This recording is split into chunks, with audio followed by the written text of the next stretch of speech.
What's up guys, and welcome to episode number 128 of Career Mode, and we start today's episode off with some scout reports. God, I love scout reports. But even though we've got some incredible scouts now with some incredible attributes, they're still not finding the best of players, which really does suck. But there's still some pretty decent players in there. Just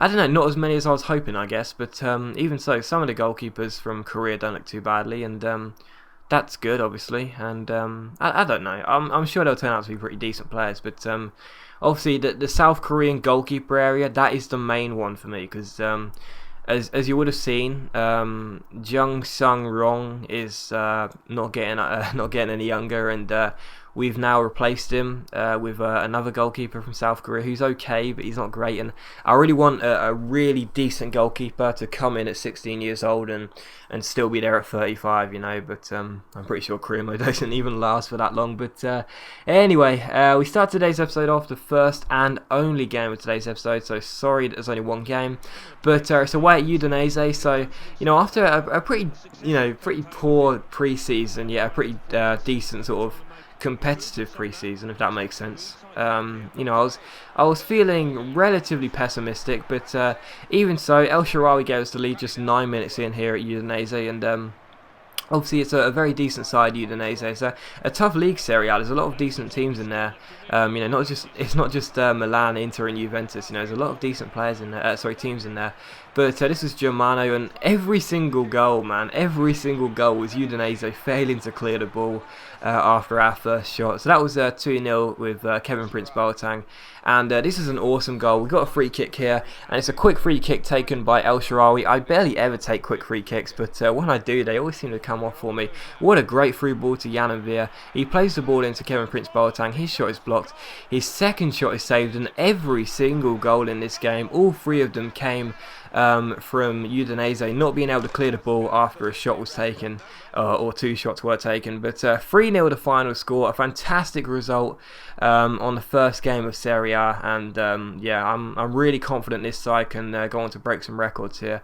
But transfer deadline day then comes next, and we spent pretty much the entire budget, so I really had no one I was interested in. I was just wondering if I could shift on some sort of older players, such as Bakay Traore, who I was perfectly fine, let him go to Brescia for £2 million.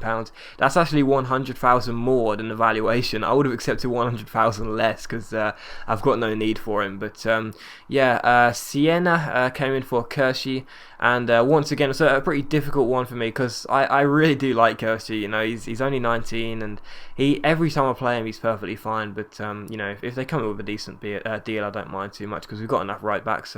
We've got Disagilo, Abate, and that Stevanovic bloke. So Brescia signed Traore for £2 million, so he's on his way. And Siena also matched the counter we made for Kershi.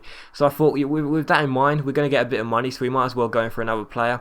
And Verratti, this guy, obviously such a talented youngster in real life. He's only 24 in the game, and he's 85 rated. He's got some incredible passing stats, and I've said numerous times before, Paulinho, I just do not rate the guy at all, man. So if I can shift on Paulinho and a little bit of money for Verratti, that's a great deal. And also Kershi does go to Siena, so we say goodbye to our young right back. He's been pretty decent every game I played him, but we've got enough right back cover, so we should be perfectly fine there. But of course we were going in for Verratti. We had enough money to pay Lazio, and they accept a £1.5 million deal plus Paulinho. So that's a great deal for me, because as I said before, I really don't rate Paulinho, and Verratti of course is an absolute machine on this game. And he accepts the contract first time, so that's a great deal really. He's like I say, he's got some incredible passing stats, so I'm really pleased with that deal. And we've still got £5.6 million left as well, so I decided to go in for Rasmus Elm. I've read your comments, guys. Seriously, I read your comments as much as possible on every video, and I know a few of you have said in quite a couple of videos, sign Rasmus Elm. He's got the giant throw-in trait, and he's a really good free kick taker, and he's pretty decent from range, so sign Rasmus Elm. So I thought, okay, fine, I'll do it. And he's got some pretty decent stats. I know he's 29 years old, and I'm kind of focusing on youth, but he's got some pretty decent stats. And if we can sell off Rosny Strasser as well for Rasmus Elm, that would be great. But unfortunately, CSK and Moscow, I don't know, maybe there's some some phone line faults in Russia. I don't know, maybe there was a problem with Skype. We couldn't sort of sort out a video conference, and in Moscow they weren't able to get us. Maybe they couldn't hear us in Moscow or something, because for some reason they took ages to come back for us, and unfortunately we couldn't get a deal on time. Montalivo does go to Ajax, which is fine. We get a lot of money for him, and he's such a poor player, man. Seriously. He offers nothing, absolutely nothing. He's so bad, and he's old. He can't keep up with the pace of the game, so he's gone to Ajax for his final couple of years. And as you can see here, we didn't have enough time to get in Rasmus Elm, so that's fine. We'll try and pick him up in January. Otherwise, that'll be just known as the one that got away. But yeah. Basically, that was the end of transfer deadline day, and here you see a youth squad monthly report. As per usual, a couple of the players look average, and a couple of the players look pretty decent. This guy looks very good, as does Nicola Lupi, and that's that goalkeeper. I really hope he will turn into a pretty decent one, because the one I've got in the squad already isn't very good. But here's the squad report. Excuse me. Here's a squad report. Of course, you get to see how the players are developing, and there's still some negatives on there. There's still some players that are going down in terms of attributes, which is to be expected, obviously. But the vast majority are now positives, which is great, because I mean, I'm liking the squad already. It's a far better squad. It's a much better squad than the one we inherited. Talking so quick today.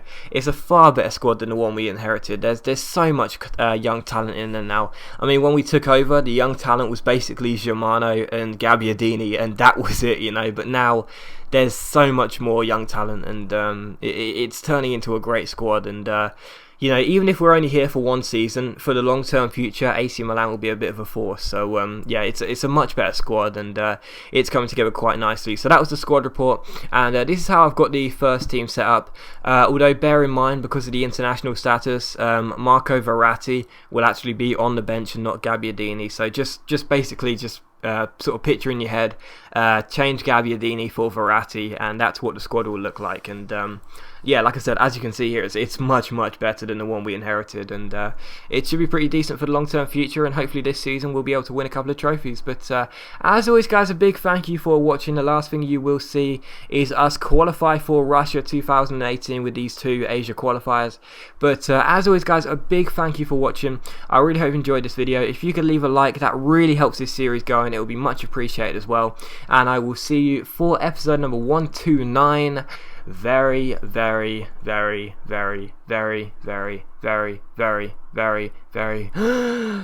soon.